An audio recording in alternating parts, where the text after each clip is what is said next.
آج میں ایک ایسی کتاب پہ تبصرہ کروں گا جو سندھی زبان میں لکھی گئی ہے اور بڑی اچھی کتاب ہے. ایک بیوروکریٹ نے لکھی ہے. اب تو وہ اللہ کو پیارے ہو چکے ہیں. ان کا نام اور سندھ میں مشہور ہے. وہ بڑے اچھے عہدوں میں رہے سندھ میں. عبد القادر منگی صاحب، جن کی ایک کتاب ہے جسے سندھی میں کہتے ہیں آتم کہانی، یا اردو میں کہتے ہیں خرد نویش، یا انگلش میں کہتے ہیں آٹو بایوگرافی.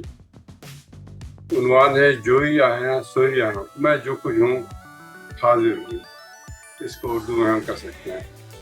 تو اس میں سے ایک دلچسپ چیپٹر جو تھا رن فیملی کے بارے میں تھا.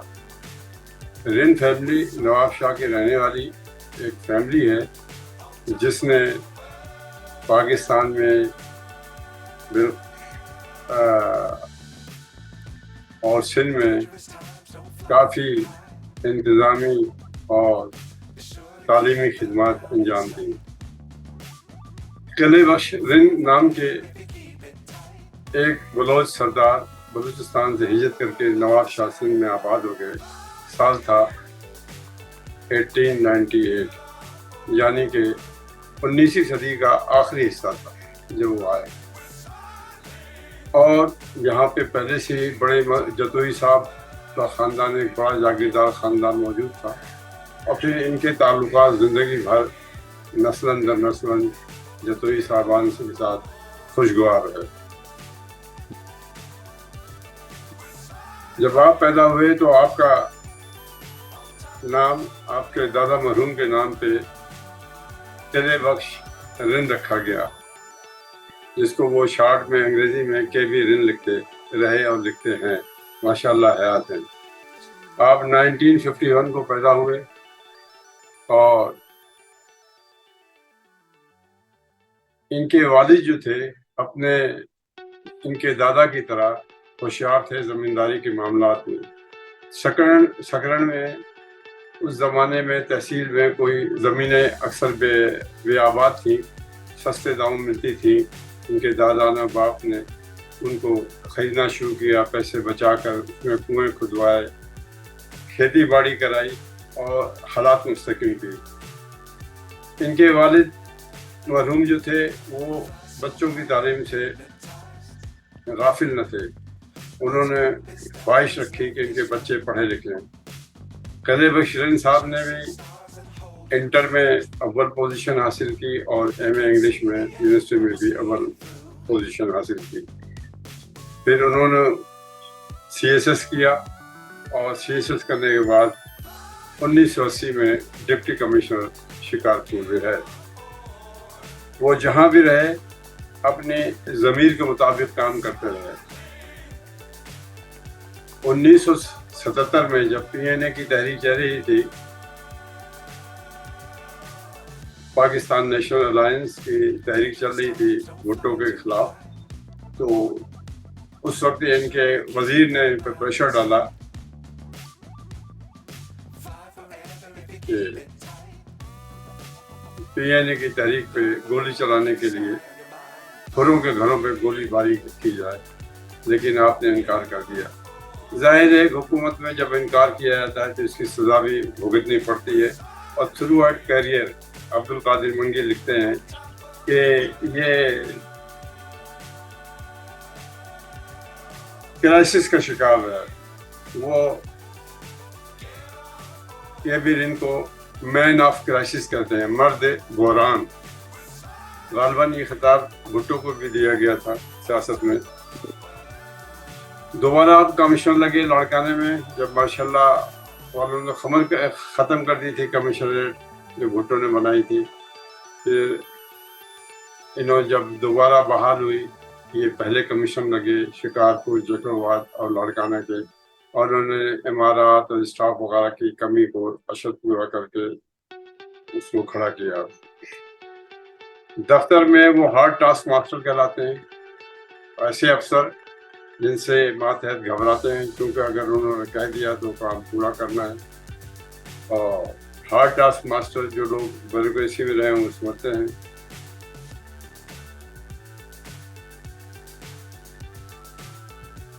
کیونکہ ایک غلام استراج جتائی کا بندہ ہونے کا ٹھپا لگا ہوا تھا بقول منگی صاحب کے، تو اس کے باوجود بے نظیر بھٹو نے ان پر بھروسہ کیا، حالانکہ متعدد لوگ ان کی شکایت کرتے تھے، لیکن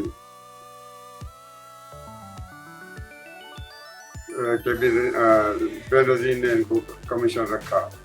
بعد میں جب الیکشن کرانے کے لیے عارضی حکومت صوبائی بنی تو جسٹس مدد علی شاہ جو 75 سال کی عمر کے تھے، ان کے یہ سیکرٹری سی ایم لگے، اور انہوں نے اس وقت بھی اچھی طرح الیکشن میں گورنمنٹ کی کام کیے. لیکن دوسری حکومت میں کان بھرنے والے تھے، سیکرٹری سی ایم ہٹا کے ایک دوسرے افسر رسول بخش بلوچ کو لگایا گیا. میں ذاتی طور پہ جانتا ہوں یہ بھی ایک اچھے افسر تھے، لیکن یہاں یہ لکھتے ہیں کہ کے بی رن اور رسول بخش میں گو دوستی پہلے تو تھی، لیکن بعد میں اختلافات ہو گئے تھے. جب ان کے پاس عارضی طور پر محکمہ داخلہ سندھ کا چارج تھا تو انہی دنوں میر مرتضیٰ بھٹو، ذوالفقار علی بھٹو کے فرزند جلاوطنی سے وطن آئے تھے، تو حکومت کی ہدایت تھی کہ ان کی ضمانت نہ لی جائے، جج صاحبان پہ پریشر رکھا جائے. لیکن دہشت گردی کے کوڈ کے جو جج تھے علی احمد جونی، جو ان کو حکومت سے شکایات تھیں بلکہ، تو انہوں نے ضمانت لے لی تھی. اب نزلہ اس کا حکومت میں گزرا، کیبینن صاحب کا پھر ایک دفعہ ٹرانسفر، پھر ان پہ ٹرانسفر کا وہ وبال پڑا، اور کئی سال تک حکومت کی نگاہ میں راندے درگاہ رہے. پھر چیف سیکرٹری کے سندھ بنے. نوجوان وزیر اعلیٰ جو تھے وہ مہر صاحب تھے، ان کے ساتھ بھی ان کی چلتی رہی حکومت. گو مہر صاحب شکایت کرتے تھے، لیکن کیونکہ کے بی رین صاحب اصولوں والے آدمی تھے، وہ کام اصول پہ کرتے تھے، ایم کیو ایم کا پریشر بھی وہ قبول نہ کرتے تھے، لہٰذا مہر صاحب کی شکایات بھی اسی تناظر میں دیکھی جائے. 2005 میں وہ بلوچستان گئے. بلوچستان میں ان کے کارنامے ہیں. بلوچستان کا آبائی صوبہ بھی ایک طرح ہے. میں نے بھی یہاں تو یہ اب میرا پرسنل، میں بھی وہاں پہ سیکرٹری کے طور پہ ان کے پاس کام کیا، ان کے نیچے کام کیا. آپ ہارڈ ٹاسک ماسٹر تھے، اور میں نے تو جب بھی دیکھا کہ وہ ایک ایماندار افسر کی حیثیت سے شہرت رکھتے تھے. اپنے ارد گرد بھی وہ افسران رکھتے تھے جو اچھی شہرت کے لوگ ہیں. پیسے وغیرہ سے ان کو کوئی دلچسپی نہ رہی. ہاں، فلاح بہبود کے کاموں میں دلچسپی لیتے تھے. جب میں سیکرٹری سوشل ویلفیئر تھا تو وہ گونگوں کے اسکول کو وین اور کنڈیشن وغیرہ دینا چاہتے تھے. لوور اسٹاف اس این جی او کے خلاف تھا، لیکن وہ این جی او صحیح تھی، بس لوور اسٹاف کی گریس نہیں ملا تھا ان کے ہاتھوں کو، لہٰذا وہ مخالفت کر رہے تھے. لیکن کے بی ایجنٹ صاحب کی عین خواہش کے مطابق ہم نے ان کو جملہ سامان، گاڑی، ایئر کنڈیشنر وغیرہ دے کے دیے. جب یہ سروس میں تھے تب بھی زمینوں سے پیسہ منگا کے گزارا کرتے تھے. اور آج بھی عبد القادر منگی کہتے ہیں کہ اپنے فرزند سکندر حیات جو زمینوں کی نگرانی کرتے ہیں اور پیپلز پارٹی میں ہیں، ان سے منگا کے گزارا کرتے ہیں، کیونکہ ہاتھ کے کھلے ہیں. لہٰذا مہینے کے آخر میں کچھ تنگی کا شکار ہوتے ہیں۔ ابھی کراچی میں ہاک سے کے پاس ان کا بنگلہ ہے، تو وہاں رہتے ہیں، لمبی واک کے صبح شام کے آتی ہیں، صحت کا خیال رکھتے ہیں، اکثر و بیشتر شاہ عبداللطیف بھٹائی اور شیخ ایاز کے شعر دہراتے ہیں۔ میں نے بھی ذاتی طور پہ میں نے بھی ان کے ساتھ کام کیا ہے، لیکن آج میں اپنی جو تجربات ہیں وہ بعد میں بتاؤں گا۔ آج میں ان کے عبدالقادر منگی کی کتاب سے لیے الفاظ جو ہیں، جو پوائنٹس نوٹ کیے بتاتا ہوں۔ ساری سروس میں وہ عموماً اکیلے رہے، بچے ان کے گھر پہ ہی ہوتے تھے،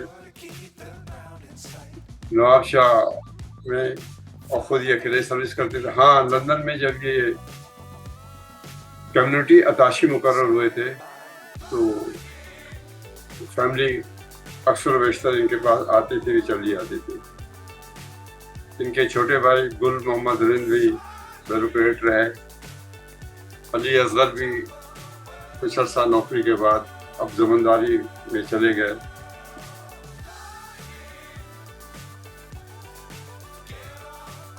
چیف سیکرٹری 2 صوبوں کے رہے، لیکن جب زرداری صاحب حکومت میں جب صدر بنے تو ان کو پھر نظر انداز کیا جانے لگا،